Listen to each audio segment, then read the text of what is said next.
अस्सलाम वालेकुम। आज इंडिया के अंदर एक टेररिस्ट अटैक हुआ है पहलगाम के अंदर।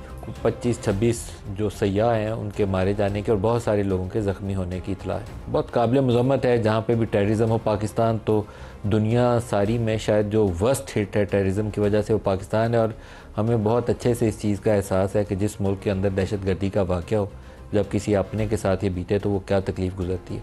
लेकिन इंडिया के साथ एक अजीबोगरीब फिनोमेना ये है कि जब कोई अमेरिका से हाई प्रोफाइल विज़िट होने वाला होता है उस वक्त ऐसा टेररिस्ट अटैक ज़रूर होता है माजरत के साथ, लेकिन उसका इल्ज़ाम फिर बाद में उंगलियां उठाने के लिए वो पाकिस्तान की तरफ देखते हैं। ये रीजनल सिनारियो माजी के अंदर भी इस तरीका का डेवलप होता रहा और एक से ज़्यादा दफ़ा ये डेवलप हो चुका है। उधर अटैक होता है और अटैक से दूसरे मिनट ही उनका कोई एक वज़ीर उठता है और वो पाकिस्तान की तरफ उंगली उठा देता है। क्या मुनासिब नहीं है कि हम इस सिचुएशन से बाहर निकलें? पाकिस्तानी इलाकों के अंदर जो दहशतगर्दी के वाक़यात हो रहे हैं, TTP जो अटैक करती है, या सरहद पार से जो टेररिज्म पाकिस्तानी इलाकों में आता है, पाकिस्तान की फ़ौजी बेसिस को जो अटैक किया जाता है, वो कहाँ से होता है ये भी किसी को इब्हाम नहीं है। कनाडा के अंदर बैठे हुए सिख कम्युनिटी को मारने के लिए कौन जाता है?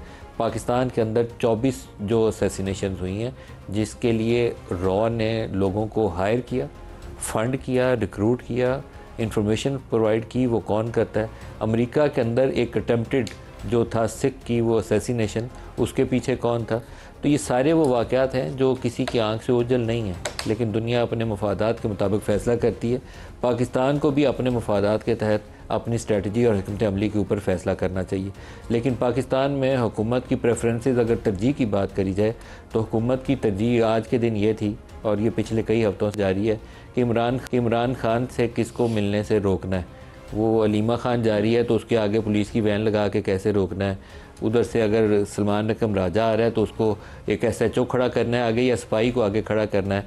अगर वहाँ साहबजादा हामिद रज़ा आ गए हैं तो उसको पुलिस की गाड़ी के पीछे डालना है, या आगे बिठा के थाने वालों के साथ जाके तो किसी 25-30 किलोमीटर दूर इस्लामाबाद से रात के अंधेरे में उतार के आना है। तो ये हरकतें काबिल अफसोस हैं। जिस मुल्क के हालात ये हैं रीजनल सिक्योरिटी की, कि अफ़गानिस्तान से रोज़ टेररिज्म स्पिल ओवर हो रही है और आपके फ़ौज और पुलिस की और सिविलियंस को हिट कर रही है, दूसरी तरफ इंडिया वाली ये सिचुएशन डेवलप हो रही है, और हमारे पूरे दिन की तरजीह ये है कि अडियाला के अंदर कौन जाएगा और बाहर कौन आएगा। तो कुछ हमें अकल करनी चाहिए।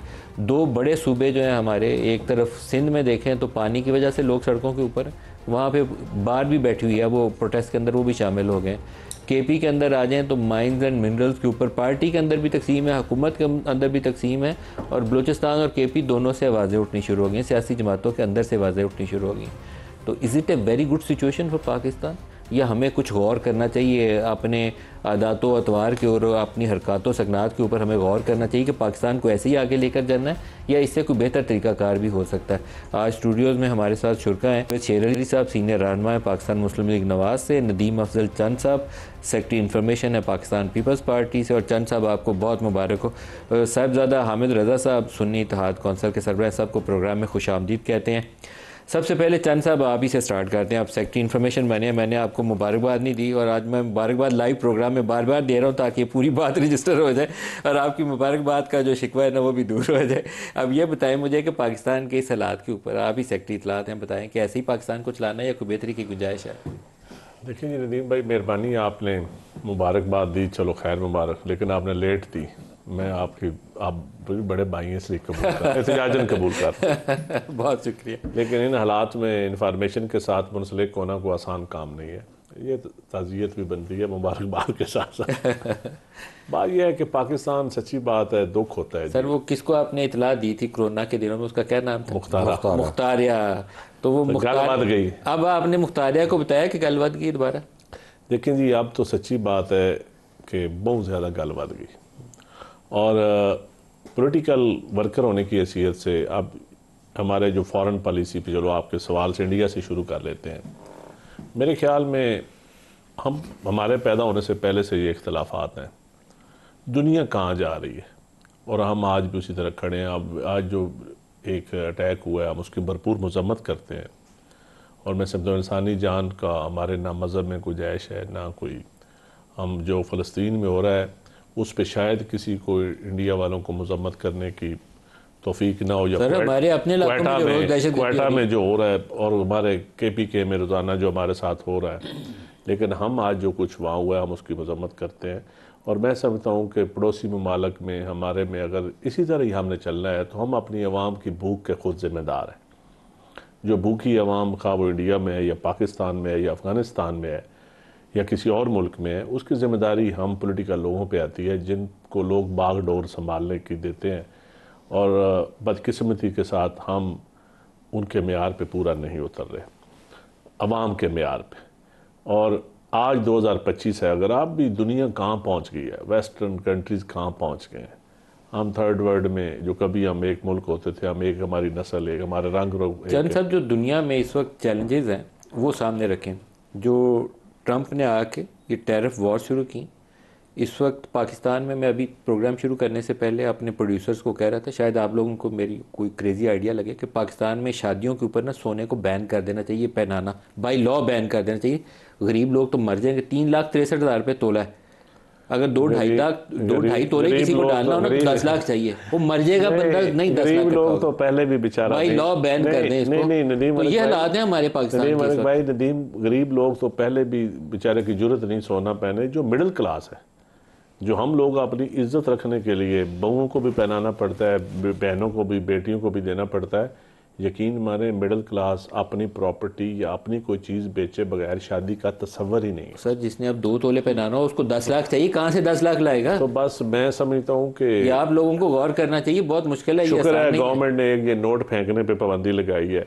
अभी तो कभी बारातों पे भी लगी है कि लहदा चैप्टर है, फिर इसके ऊपर फिर सोशल। लेकिन आप थोड़ा सा इस पे सारे लोग बड़े लोग हैं, आप और इस पे मेरे बात ख्याल में आप तो करिएगा। सियासत हमें बैठ के, मैं जिस तरह अभी साहबजादा साहब से कह रहा था, यकीनन गलतियां हम सब ने की हैं। बैठ के अब मामलात ऐसे हैं कि हमें बैठना चाहिए और तमाम स्टेक होल्डर्स को बैठना चाहिए। और एक एक दिन हम ज़ाया कर रहे हैं, एक एक दिन ज़ाया कर रहे हैं, और सोसाइटी के अंदर जो पैनिक है, जो एक, इसको ख़त्म करना चाहिए। साहबजादा साहब, आप पिछले कई दिनों से अडियाला के इर्द गिर्द काफ़ी ख़राब हो रहे हैं। वो अंदर कोई एटम बम का फार्मूला है इमरान खान के पास, जो आप गए तो आपको दे देगा? क्या चक्कर क्या है, क्या हो रहा है? बिस्मिल्लाहिर्रहमानिर्रहीम। बहुत शुक्रिया नदीम साहब। महसूस तो ऐसा ही होता है सर।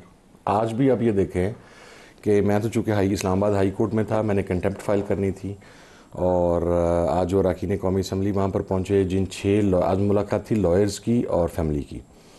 फैमिली के लिए जो 6 नाम दिए गए, उनमें से पहले तो आके ये कहा गया कि खान साहब की 2 बहनें उज़मा साहबा और नौरीन साहबा और उनके कज़न कासिम जमान साहब वो अंदर आ जाएँ मुलाकात के लिए। So they were taken inside excluding Aleema Khan साहबा। बहनों ने कहा नहीं जाएंगे, लेकिन अलीमा खान ने कहा कि नहीं आप दोनों जाएं। वो तीनों अंदर चले गए। वो अंदर जिस सुप्रिटेंडेंट का कमरा है जहाँ पे बैठ के फिर तलाशी का एक तकलीफ दे अमल शुरू होता है, वहाँ पे ले जा के बिठाया गया। 1 घंटा बिठाने के बाद कहा गया मुलाकात का टाइम ख़त्म हो गया, ना यू कैन गो बैक। सो अब पहले बाहर से ले जाने वाला मराहल था, अब ये है कि अडियाला में अंदर ले जाए। राजा साहब भी खड़े थे पुलिस वाले के साथ, बाद में वो ट्वीट्स कर रहे थे। ये है साइंस क्या? मतलब वो मिल लेंगे तो क्या होगा? सर मुझे नहीं पता, या तो जिद है कि इन 5, 6, 7 लोगों को नहीं मिलने देना, तो फिर ब्लाइंड या कोई खतरा है, या पता नहीं को खतरा है उन्हें कि उमर अयूब हो गया, अहमद बचर हो गया, राजा नासिर अब्बास हो गए, हामिद रजा हो गया, खान की बहनें हो गई, उनका कज़न हो गया, ये पता नहीं कौन से जाके वो फार्मूला ले आएंगे। नहीं था फवाद के भाई का, फवाद वो आज भी मिल के आए हैं। तो कोई है ऐसा फार्मूला है जो अलीमा के लिए या सलमान रकम राजा के लिए लागू नहीं होता, लेकिन वो फैसल चौधरी के लिए लागू होता है? या तो आप लोग अपनी पार्टियां बदलें या नामों के साथ चौधरी लिखना शुरू कर दें, शायद आपको इजाज़त मिल जाए। मैं तो वैसे चौधरी हूँ सर, मैं लिखते हैं। अच्छा, मैंने तो लिखने लोड़ को नहीं जाता ना सर, तो मानने ना सर। मैं अगली मरतबा उन्होंने कहना आखना भाई आप साहब से अहमद रजा की बजाय चौधरी अहमद रजा कर, चौधरी अहमद रजा नेक्स्ट थर्सडे परसों आना लिए ना सर, थर्सडे तो हो सकता है कोई साडा भी दाल लग जाए।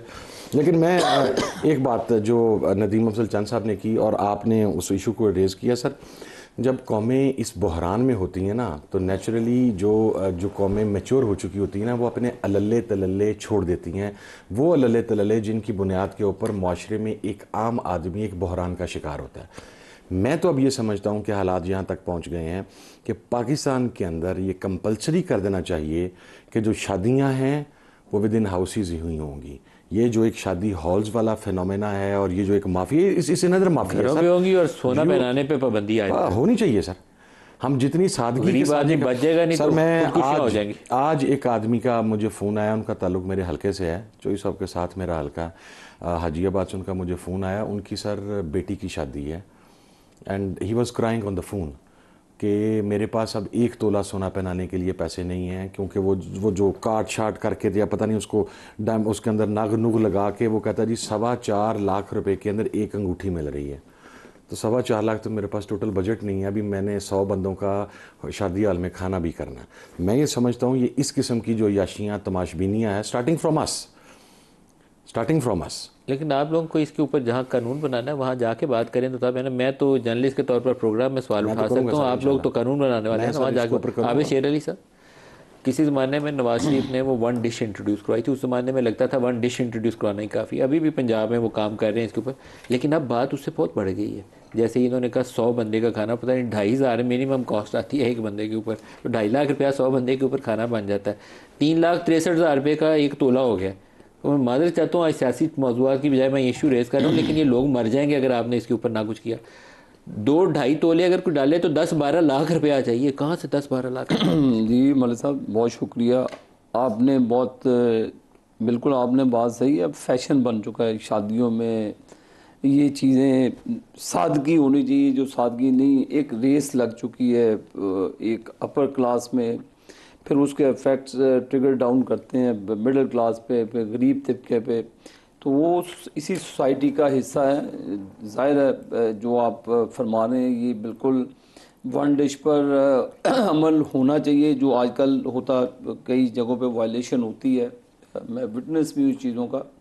इससे आपने सही कहा गरीब आदमी के बस की बात नहीं रही। पर मैं आज एक विटनेस था, मैडम मरीम नवाज शरीफ साहबा ने एक दीरानी प्रोग्राम शुरू किया जिसमें इज्तिमाई कुछ 100-150 के करीब वो ऑनलाइन एप्लीकेशन देते हैं, फिर उसके लिए पूरी जो गवर्नमेंट के एक्सपेंसेस हैं उनको बाई कार्ड 1 लाख रुपया भी दिया जाता है। कहने का मकसद ये है अभी साहब बहुत छोटा है ना हालात, मैंने कहा हालात मलिक साहब इस लेवल पे आ गए हैं कि फैमिलीज अब कुछ मजबूर हो गई हैं। 14 करोड़ पंजाब की आबादी है, तो उसमें से इतना सा होगा हिस्सा, इतना सा नजर भी नहीं आएगा जिनको आप पंजाब से गवर्नमेंट से मदद दे सकते हैं। 14 करोड़ लोगों को मदद चाहिए। मैंने एग्जांपल दी है कि अब वो मिडिल क्लास तबका ऑनलाइन शादियों पर एप्लीकेशन देने, जैसे हामिद रजा साहब ने बात की है कि अब नई बस में बात रही, अब 3.5 लाख ये और ज़्यादा इसकी प्राइसेस जाएंगी इंटरनेशनल मार्केट की वजह से, और ये 4 लाख से भी ऊपर शायद आने वाले वक्त में चले जाए। जो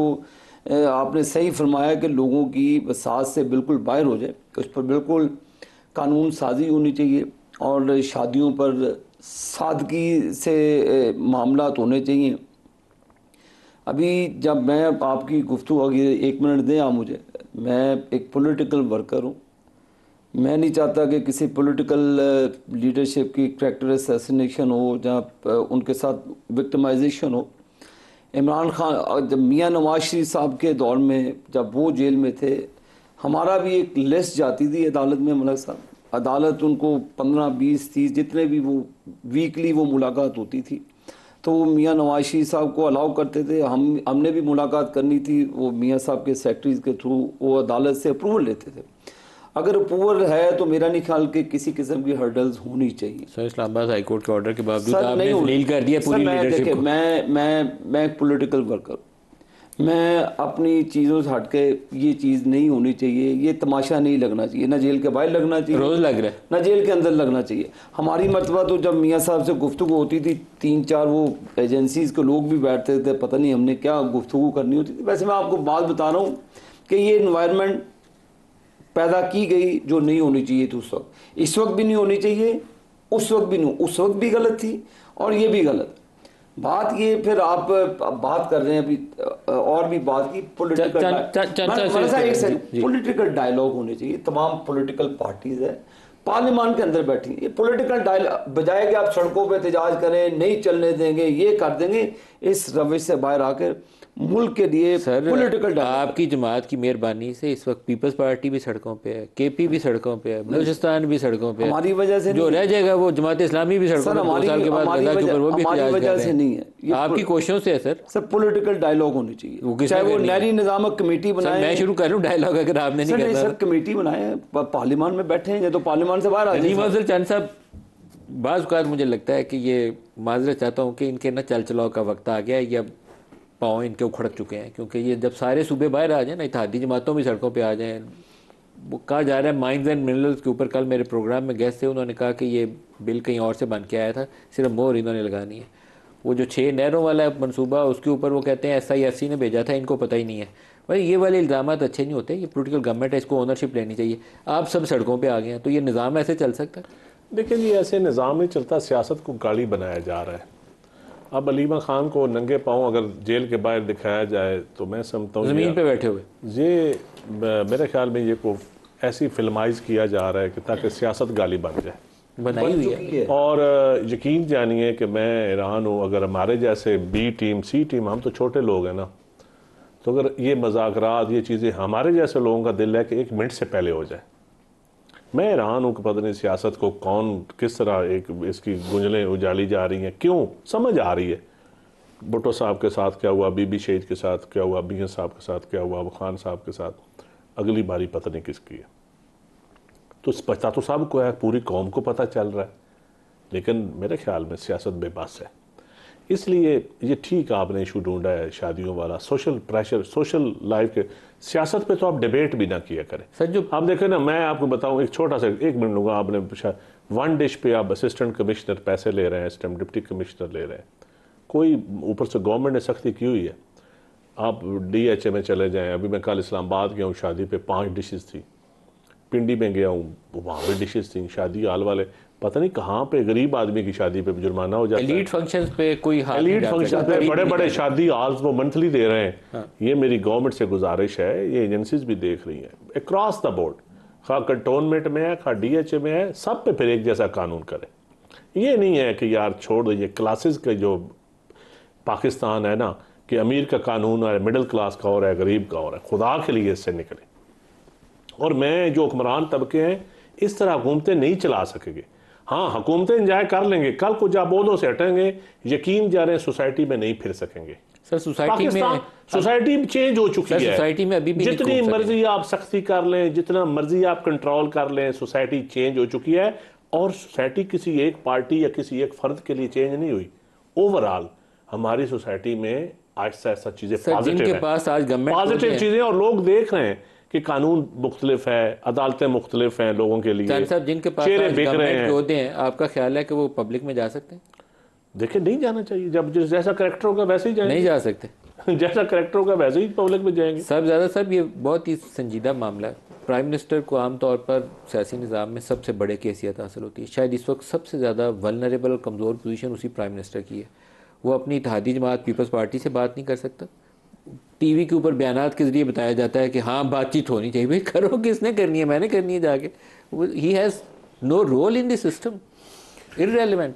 जी मलिक साहब, मेरा ख्याल है हम सारे ज़िम्मेदार हैं जी इसके इस सारी पॉलिटिकल सिनेरियो के। देखें, अगर माजी में कोई ऐसा वाक़या हुआ तो वो नहीं होना चाहिए था, आज हो रहा है तो भी नहीं होना चाहिए था। मतलब मैं एक छोटी सी पॉइंट रेस करता हूँ। कन्वेंशन सेंटर इस्लामाबाद के अंदर एक कन्वेंशन हुआ। सर ये तो गवर्नमेंट का काम था, ओवरसीज़ पाकिस्तानी लेके आए, इस मुल्क का चीफ एग्जीक्यूटिव उसको एड्रेस करे ना सर। जब चीफ एग्जीक्यूटिव सामने कुर्सी पे बैठ जाएगा, वो कोई भी हो, मैं अक्रॉस द बोर्ड ये बात कर रहा हूँ, और मैंने पहले कहा कि सियासतदान सारी सूरत हाल के ज़िम्मेदार हैं, और खिताबात किसी और तरफ से हो रहे हों तो सर फिर क्या इंप्रेशन आएगा, क्या मैसेज आएगा? हमने अपनी जो पॉलिटिकल स्पेस थी पॉलिटिकल फोर्सेस ने वो ख़त्म कर दी है। Let's be very honest and clear on it sir. हम वक्त आने पे हर कोई मुक्तदरा के साथ चलने के लिए तैयार हो जाता है अपने मुफादात के लिए। मैं ये समझता हूँ कि जब तक हम इस फेज़ से बाहर नहीं निकलेंगे, इस साइकी से बाहर नहीं निकलेंगे, उस वक्त तक पाकिस्तान में पॉलिटिकल मसाइल का सर आप इस फेज़ से बाहर निकल ही नहीं सकते। 18 में इमरान खान को हुकूमत चाहिए थी। इमरान खान रवायती सियासतदान नहीं था। इमरान खान ने कंधे पे बैठ के इस्टेब्लिशमेंट की हुकूमत ले ली। उस वक्त बाजवा और जनरल फैज़ की तारीफ़ों में वो जो पुल बांधते थे, बस उन्हीं से पूछिए। शहबाज शरीफ को उसके बाद PDM में वज़ीर आज़म बनना था। शहबाज शरीफ 1947 से लेकर आज तक जितने चीफ रहे होंगे सब के नाम लेके तारीफ़ें करते हैं। फिर आपने 8 फरवरी से जिस तरीके से हुकूमत बनवाई है आपको पता ही है। तो वो आपको ख्याल है कि वो बल्ले बल्ले के अलावा कुछ करेंगे शहबाज शरीफ साहब? सर इंसान कसूर आपके अपने हैं सर। इंसान देखें अपनी गलती से सीखता है। मैं आप जुल्फ़िकार अली भुट्टो साहब की जमात जो है और इनकी फैमिली 1980 से हुकूमत में है सर, मैं किन गलतियों से सबक सीखा है? मैं अर्ज़ करता हूँ, भुट्टो साहब आए तो जनरल अयूब साहब का नाम साथ था, बट भुट्टो साहब ने सबक भी हासिल किया, फांसी के फंदे पे भी चढ़ गया। उनके बाद उनकी साहबजादी ने कम से कम वो रास्ता अडॉप्ट नहीं किया। अब ये बात दुरुस्त नहीं है, एनआरओ की टॉक्स की उन्होंने। नहीं, वर्दी उतरवाई मुशर्रफ की सर वो वर्दी पॉलिटिकल लोग टॉक करना कोई जरूरत नहीं है। लोगों के साथ तो आप भी हम कहते हैं चार्टर ऑफ डेमोक्रेसी में तय करने के बावजूद एनआरओ की टॉक्स। सर मैं अर्ज करता हूँ, आप अपनी गलती से सीखते हैं, ठीक है, एक गलती हमसे हो गई 2018 में, आज उस गलती का खुमियाजा भी भुगत रहे हैं और आज उसका खुमियाजा ये है, मैं आपको जिम्मेदारी के साथ अर्ज कर रहा हूँ नदीम भाई, मैं को पॉइंट स्कोरिंग की बात नहीं कर रहा। पॉलिटिकल फोर्सेस आपस में बैठ के मसलन मैं एक चीज़ फ्लोट करता हूँ कि इस बहरान से निकलने का एक हाल ये हो सकता है कि मिड टर्म इंतखाबात हो जाए, ठीक है सर, ये पॉलिटिकल फोर्सेस आपस में बैठ के तय करेंगी तो ज़्यादा, और इंडिपेंडेंट इलेक्शन कमीशन और सारी चीज़ें। लेकिन जब इस किस्म का ऑप्शन भी पॉलिटिकल फोर्सेस की जगह कोई और आपको आके देगा तो खान साहब की तरफ से वो रिफ्यूज़ हुआ। सर खान साहब को आप ना बस खान साहब ही रहने दें, अल्लाह मियां ना बनाए। 8 फरवरी के इंतखाबात के बाद जहां इमरान की बहुत ज़्यादा बड़े बड़े ब्लंडर्स हैं ना, उनमें से एक ब्लंडर यह है कि मैं यहीं बैठा प्रोग्राम कर रहा था, नदीम अफजल चंद साहब मेरे पास मेहमान थे, तो इनसे मैंने इसी प्रोग्राम में कहा कि आपको बात करनी चाहिए। इन्होंने कहा हम बात करेंगे। इन्होंने कमेटी बनवाई। इमरान खान ने कहा कि ना पीपल्स पार्टी से बात होगी, ना नून लीग से बात होगी, ना एमकेएम से बात होगी। ये सियासी बंदे हैं ना, वर्कर हैं, साथ बैठे हुए हैं, इनको भी आपने एम्बैरस कर दिया, इस तरह की सोच की पूरी को आपने डंप कर दिया। सर मैं उसमें एक छोटी सी बात फिर चंद साहब, फिर पहले सियासी लोग अपने ज़हन के अंदर तब्दीली जब एक लीडर अंदर हो और उसके पास कोई एक्सेस ना हो। सर जब वो वजीर आजम थे, इनसे हाथ नहीं थे मिलाते, सर अंदर तो अब है ना, वजीर आजम के तौर पर क्या करते थे? माकूल बंद। सर देखिए मैंने आपको पहले अर्ज किया, खान साहब का एक बड़ा क्लियर स्टांस था, ठीक है। अच्छा अभी हम मौलाना फजलुर रहमान साहब के साथ भी तो बात कर रहे हैं ना सर, हमने महमूद खान अचकज़ई साहब से साथ भी तो बात की है ना सर, हमने अख्तर मैंगल साहब के साथ भी बात की है ना सर। ये पॉलिटिकल आदमी के अंदर इतनी चीज़ मौजूद होती है। अभी मसला ये है, अगर कोई आदमी माकूल बात करने वाला है और आप उसकी एक्सेस ना होने दें वहाँ तक, एक्सेस तो रोकना ही जुल्म है ना, उसकी बहनों के साथ।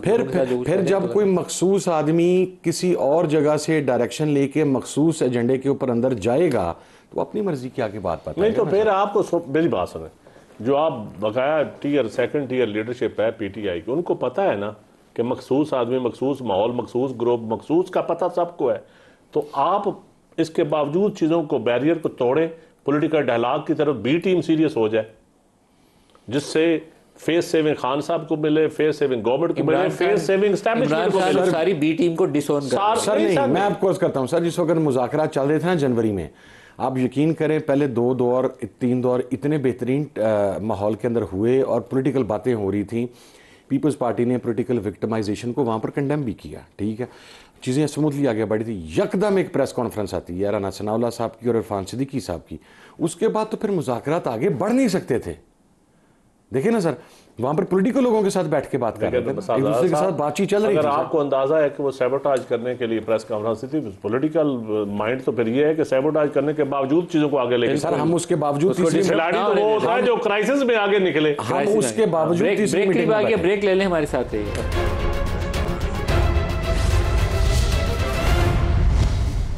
प्रोग्राम में दोबारा खुशामदीद कहते हैं। इंडिया में अटैक का मैंने तज़किरा किया और साथ ये भी बताया कि जब भी कोई हाई प्रोफाइल अमेरिकन विज़िट होता है, बहुत ही काबिल मज़म्मत है ये अटैक, लेकिन आम तौर पर ये बड़े कोइंसाइड करते हैं उस विज़िट के साथ। जनरल जाहिद हमें ज्वाइन कर रहे हैं। जनरल साहब बहुत शुक्रिया, आप हमारे साथ शामिल हो रहे हैं। सर दहशत गर्दी के वाक़यात, हमारा पूरा बलूचिस्तान केपी, हम तो शिकार हैं दुनिया में और उस तकलीफ़ को, दर्द को महसूस कर सकते हैं। इस ये जो अभी पहलगाम में अटैक हुआ है, इसके ऊपर आपका क्या रद्द-ए-अमल है? जी देखिए, जहाँ तक किलिंग का ताल्लुक है वो ऑफ कोर्स अफसोसनाक है, बट इसके जो मुहर्रकात है उनको बड़ा ज़बरदस्त तरीके से हमें समझने की ज़रूरत है कि जो भी इनोसेंट लोग टेररिज्म के भीड़ चढ़ जाते हैं, वो अगर तो कोई टेररिस्ट ऑर्गेनाइजेशन करे या कोई टेररिस्ट बैक्ड ऑर्गेनाइजेशन करे तो फिर तो समझ आती है।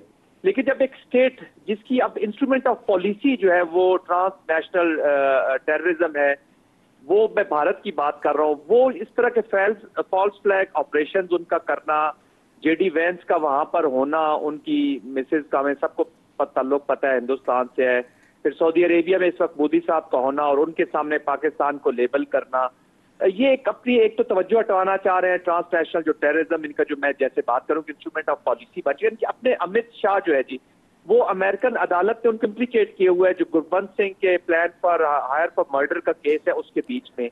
जनरल जाहिद साहब, जो कनाडा में वाक़या हुआ, कैनेडियन गवर्नमेंट ने उसके ऊपर जो पोजीशन इख्तियार की, बड़ी पावरफुल पोजीशन थी, और इंडिया का स्टेट स्पॉन्सर्ड जो एक्ट था असैसिनेट करने का, उसको एक्सपोज किया।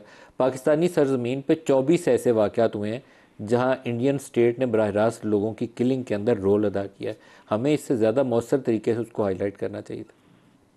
जी बिल्कुल, इसमें तो कोई शक नहीं है नदीम साहब। देखें, अब दुनिया इस नहज पे आ गई। देखें, मोरालिटी इंटरनेशनल पॉलिटिक्स में और इंटरनेशनल ऑर्डर में खत्म हो चुकी है। वर्ल्ड ऑर्डर में रहने के लिए आपको एक तो मीनिंगफुल होना पड़ता है। हमारा सबसे बड़ा चैलेंज तो ये कि इंडो पैसिफिक स्ट्रेटजी में इंडिया को एक टेसिट अप्रूवल हासिल है। जिस तरफ आप जिक्र कर रहे हैं, जैसे कनाडा का मेजर सिंह के मर्डर की बात कर रहे हैं, उसके जितने भी कैरेक्टर्स हैं और ये अमेरिका वाले जितने कैरेक्टर्स हैं, ये इनको इलेक्शन से पहले इनके फॉरेन सेक्रेटरी और ये लोग लेके वापस आए जी। बिश्नोई रॉय का आप देख लें, जो गैंग के ताल्लुक, आप पाकिस्तान की देखिए हुकूमत को, ये आपकी बात ठीक है, लेकिन चूंकि टेसिट अप्रूवल्स है जी इंटरनेशनल एप्लीकेशन को, और ये बहुत सारी कड़ियां भी मिलाने की जरूरत है। अभी देखिए, अभी यूएस के एक सेनेटर ने पाकिस्तान की मिलिट्री के बारे में एक बिल पेश करने की कोशिश कर रहे हैं।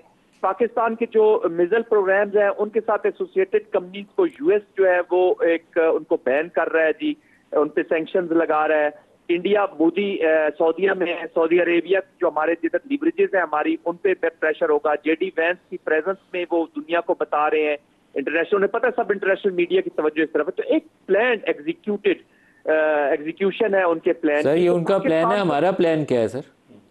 हमारा प्लान तो देखिए जी, हमारा प्लान तो तब होगा, टू बी वेरी ऑनेस्ट, सबसे पहले अपना हाउस हमने इन ऑर्डर करना है, क्योंकि हम एक प्रॉक्सी वॉर और स्टेट स्पॉन्सर्ड टेररिज्म का शिकार हुए हैं बलोचिस्तान खैबर पख्तूनख्वा के अंदर। और इसको जब तक हम all elements of national power एक सिनर्जी के साथ हम मिलकर इसको आवाज को और इसको आपकी इजाजत से एक अगर मैं सवाल पूछ लूँ, आपने बिल्कुल सही बात की है, जो मेरा दिल है उसके करीब की बात की है। क्या इस वक्त हमारे पास आपस में लड़ाइयाँ लड़ने के लिए वक्त है, या हमें आपस सारों में आपसी लड़ाइयों को उठा के परे फेंक के पाकिस्तान के लिए सोचने का वक्त होना चाहिए? जी नदीम साहब, आपकी बात से मैं 100% एग्री करता हूँ। सिर्फ मुझे पाकिस्तान में वो शख्स बता दें जो ये कह रहे कि पाकिस्तान अगर नहीं है तो उसको कोई दुनिया में क्या, उसको घर में भी कोई जानता हो तो मुझे बताइए जी, मेरे समेत और आपके समेत। सर, हमारी तो जान पहचान, सारा इज्जत, सारा कुछ ही है, तो हमने इसके अलावा कुछ नहीं है मुल्क के लिए। यू नो इट कि हमने जंगें लड़ी है, हमने खून से धो रहे हैं जी सारे। लेकिन मैं ऑनेस्टली किसी इसको ना किसी इदारे के लिए या किसी इसको किसी इदारे के लिए। सर आप साथ ही रुकिए मेरे साथ, जनरल जाहिद साहब आप साथ ही रुकिए, क्योंकि यहाँ बड़े बड़े मेरे पास सियासी नाम है, तो उनसे मैं चाहूँगा कि इसके ऊपर बात करें। आबिद शेर अली साहब, हमें वाकई उस आपसी लड़ाइयों से निकल जाना चाहिए। जैसे मैंने मिसाल दी थी कि जो कुछ इमरान की बहनों के साथ कर रहे हैं उसका वक्त नहीं है, हमें उससे आगे निकलना। मैंने मर साहब पहले ही आपको अर्ज़ की है कि इसका सियासी हल निकलना चाहिए। तमाम जो स्टेक होल्डर्स हैं, जो पॉलिटिकल लीडरशिप्स है, नहरों पे हम लड़ रहे हैं, मिनरल्स पे हम लड़ रहे हैं, इमरान को अंदर बंद करके रखा हुआ है, कभी इज्जत का केस डाल देते हैं। मैं समझता हूँ कि यहाँ पे वज़ीर आज़म साहब को on the floor of the house कौम को इत्मीनान में लेना चाहिए। स्पीकर साहब की सरबराही में तमाम पॉलिटिकल लीडरशिप की एक कमेटी कॉन्स्टिट्यूट करें और एक कमरे में बंद होकर इन मसाइल का हल निकल आता है। कोई इतनी अनहोनी बात नहीं है कि आप नहीं अभी तक। हमने चार्टर ऑफ डेमोक्रेसी साइन की, जिसमें बेनज़ीर साहिबा भी थी, इमरान खान भी थे, अचकज़ई साहब भी, सब पॉलिटिकल पार्टीज ऑन बोर्ड थी। निकला हल, काफ़ी मरतबा उसको डिटेल करने की कोशिश की गई, आपको पता है बहुत से मामला हुए, लेकिन उसका हल निकला। बीबी के अल्लाह दर्जात बुलंद करे, वो विजन था उनके पास, हिकमत थी, उनकी हिम्मत थी उनके पास, लेकिन अब मुझे लगता है कि हम उस चीज़ों से आरी हो गए। मौलवी साहब होना चाहिए, नहरों का मसला है जिसका भी मसला है, एक कमेटी नेशनल लेवल की कमेटी बनाए, उसमें तमाम जो पॉलिटिकल साहब, मुझे ऐसे लगता है कि मुझे ना वाशिंगटन से फरमाइश करनी है आबिद साहब की। नहीं, मैं तो देखे जी अपने दिल की बात मलिक साहब, आपने बातें सही की आपने। चंद साहब देखिए, आसिफ अली जरदारी साहब और मियां नवाज शरीफ साहब और फिर इमरान खान साहब, तीन बंदे हैं, ये बैठ जाए, चौथे आर्मी चीफ साहब, चार बंदे, सिर्फ चार बंदों का ही रोल है, आपने बिल्कुल चार बंदे हैं, ये बैठ जाए अंदर, जरदारी, नवाज शरीफ, इमरान खान और फौज के सरबराह, ये चारों बंदे बैठे और तय कर लें कि पाकिस्तान को आगे। और मेरे ख्याल में एक दिन में मसला हल हो जाता है। ये सही कहा आपने, एक दिन। ये चारों इकट्ठे क्यों नहीं बैठे? आज ही मियां साहब लंदन से वापस आए, पाकिस्तान क्राइसिस में, जरदारी साहब ईवान सदर में बैठे हैं या जिधर भी बैठे हैं, पैरोल पे इमरान खान साहब को बाहर निकालें और उनसे बातचीत करें। साहब ज़्यादा साहब बात करेंगे या मेरे ज़रिए बात हो गई, अब हमें हमारे लेवल का काम नहीं।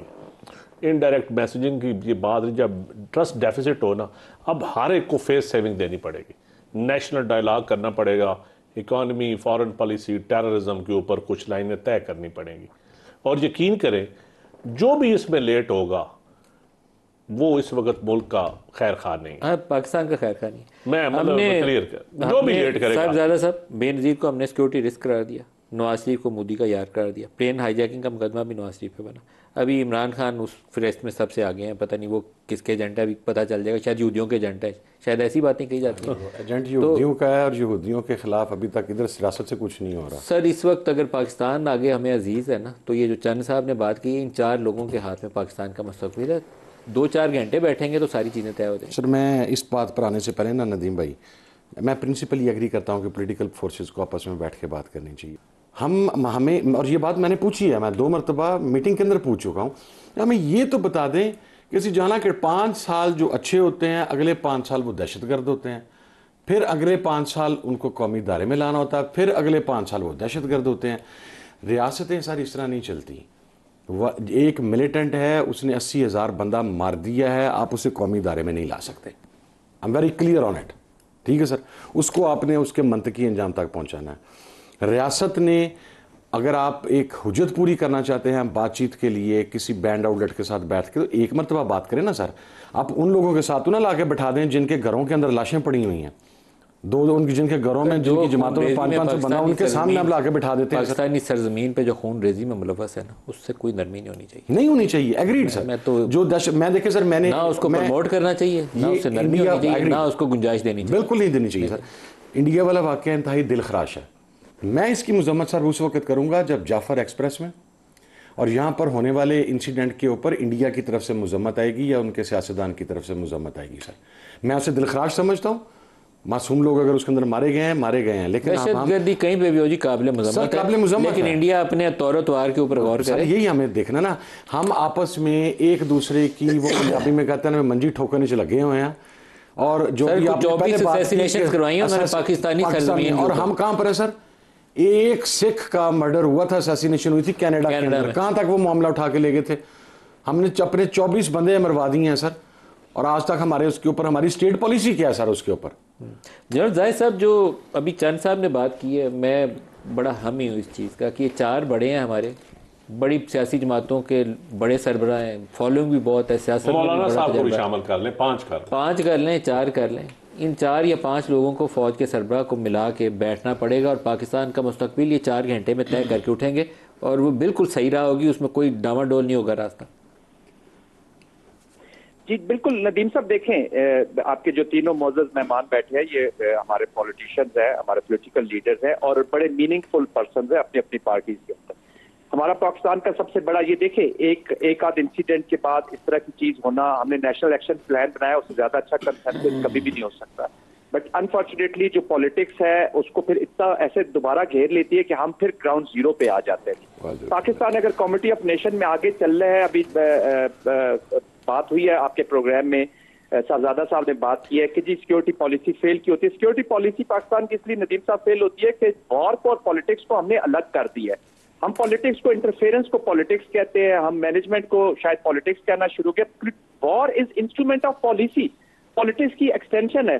Political leadership will have to own the war. जी जब पहले आप उसको ओन करें कि ये मेरी वॉर है, मैंने लड़नी है एट ऑल लेवल। सर लेकिन आप लोगों को उन गलतियों को मानना पड़ेगा कि जब नेशनल एक्शन प्लान के बाद आपने ज़र बेअज़्ब लड़ी, कुर्बानियाँ दी, लोगों को, कातलों को, दहशतगर्दों को, बम धमाके करने वालों को मार भगाया, उसके बाद वापसी के लिए दरवाज़ा नहीं खोलना चाहिए था। आपको अपनी साइड का गलती आपको माननी पड़ेगी। लेकिन मेरा सवाल, प्रोग्राम ख़त्म हो जाएगा, जवाब नहीं अगर नहीं आया तो 4 या 5 जो बड़े हैं पाकिस्तान के, चीफ समेत और 3-4 बड़ी सियासी जमातों के सरबराह समेत, ये बैठें और पाकिस्तान के मुस्तकबिल का तय करें। मैं इस चीज़ का हामी हूँ। जरदारी साहब, नवाज शरीफ साहब, इमरान खान साहब और आर्मी चीफ, इनको बिठाएं एक कमरे में और 4 घंटे में फैसला ना हो तो मुझे कहिएगा। देखिए नदीम साहब, मैं ये कहूँगा कि जिसका भी ताल्लुक, चाहे वो किसी इदारे का सरबराह है या पॉलिटिकल पार्टी का लीडर है, अगर उसका ताल्लुक पाकिस्तान से है तो उसका पाकिस्तान इस वक्त प्रॉक्सी वॉर का सामना कर रहा है। We are under the hybrid war. हमें कंसेंसस डेवलप करने के लिए अगर हमें एक नया कोई कॉन्ट्रैक्ट भी करना पड़े, हमें अगर रिव्यू करनी पड़े अपनी माजी की मिस्टेक्स और फ्यूचर का मुकम्मल डेमोक्रेटिक, पॉलिटिकल, सोशल, इकोनॉमिक और मिलिट्री प्लान बना के उसको लीगल कवर दें, इंस्टीट्यूशनल कवर दें और उसको फिर फॉलो करें और फिर इस स्टेट को लॉ फेयर के नीचे चलाएं। ये विंजिकल पाकिस्तान अब ज्यादा अरसा चल नहीं सकेगा, ना बर्दाश्त हो सकेगा। सही है। एक लाइन में एक लाइन में आपसे भी और चंद साहब से भी। बिल्कुल मैं इस वक्त मलिक साहब, पाकिस्तान एक्सटर्नल और इंटरनल दोनों तरीके से फंसा हुआ है।